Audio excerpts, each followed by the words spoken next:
last of the big autumn days at Royal Randwick, the Group 1 All-Age Stakes, 1,400 metres. And Cam, this is a good horses race. It most certainly is. Really good field. We're going to get to it shortly. Of course, the rail's out 8 metres, heavy 8.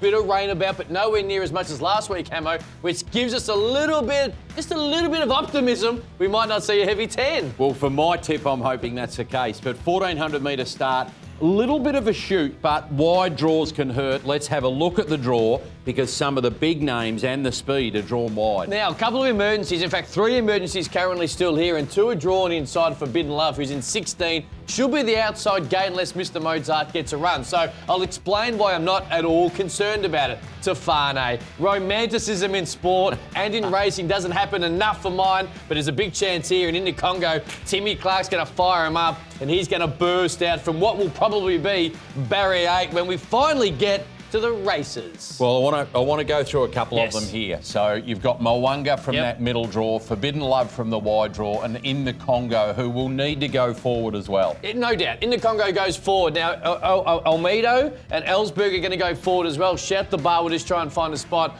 right on the back of them. But Timmy Clark wants in the Congo rolling, and he's going to have to make a decision at some point. Does he really get those first couple of furlongs and control the race, or does he try and take a seat? I'll tell you this.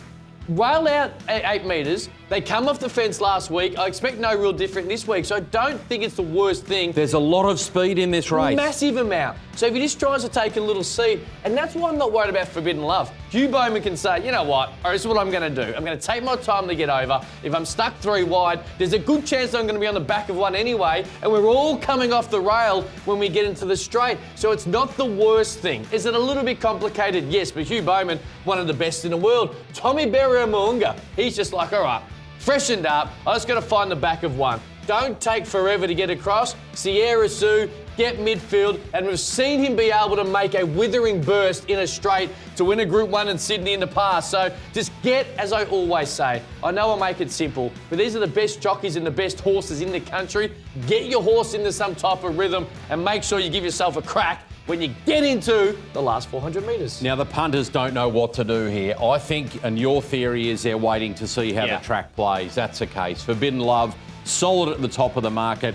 No other significant moves. All right, who are you tipping, Cam?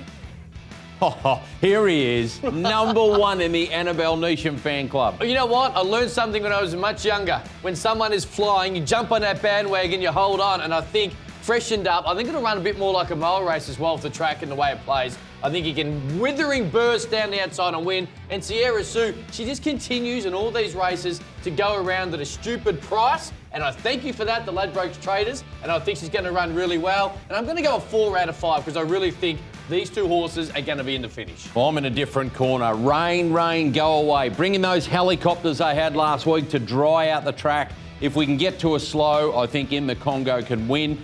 Laws of Indices will run a really nice each-way race at odds as well. 5 out of 5? No, very tricky race. Hard way to finish the carnival for me. Only a 3 out of 5. Do you think Cam and I will be right? Or can Tofane finish her career in fairy tale style? Leave it in the comments below.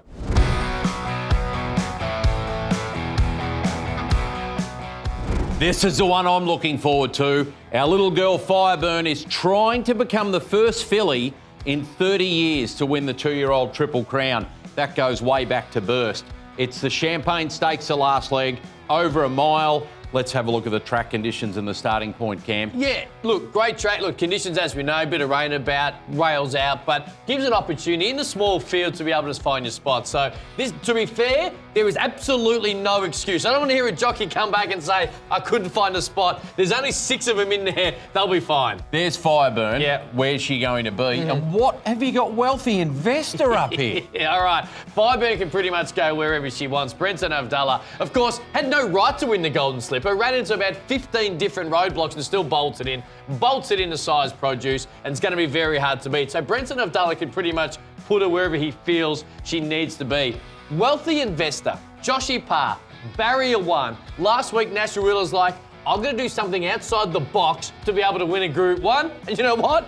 Goes and wins it. So Joshy, from this gate, I'd like to see him go forward. Just go, I'm going to put this horse right on the speed. She's Extreme's going to come across, of course. Don't let She's Extreme control the race. That's what Josh Parr should be trying to do and it would throw a little bit of a possible different result in a smallish, somewhat predictable field. Of course she dominates the betting, Fireburn, just out slightly to $1.55. But are you tipping her, and can we make money on the race? I'm with her and I'm with history. We all love history and racing and sport, so hopefully it happens. I think she's going to be too good. Exacta, she'll win. Well, I think she'll win. Count the headlights. The Mar Eustace runner, I think after the size produce run, will lap up the mile. And 5 out of 5, Hamo, and I hope you're going to bring that type of confidence as well. I am, because I think she'll win. But I'm going a different exacta. I'm going to go Fireburn to beat Let's Roll the Dice, and I'm going to bring that 5 out of 5 as well. Time.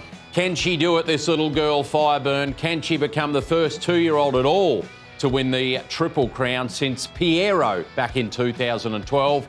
Leave it in the comments below. Ladbrokes, this autumn racing carnival with the same race multi. Ladbrokes.